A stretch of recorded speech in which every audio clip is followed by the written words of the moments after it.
রোজকার মতন আবার আমি খাবার দাবার নিয়ে এসেছি। ফেসবুকের বন্ধু, ইউটিউবের বন্ধু, তোমরা সবাই দেখো আর সবাই একে একে চলে আসো। অনেক খাবার দাবার আজকে।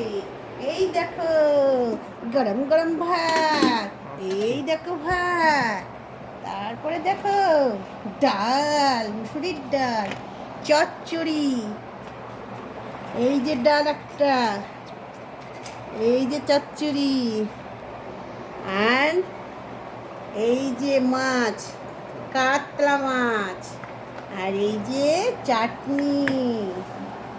দেখেছো বন্ধুরা?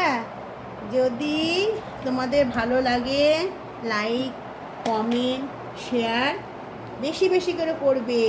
আমাকে তাড়াতাড়ি ঠিক জায়গা মতো নিয়ে চলো। তোমরাই তো আসল বন্ধু। ঠিক আছে, টাটা।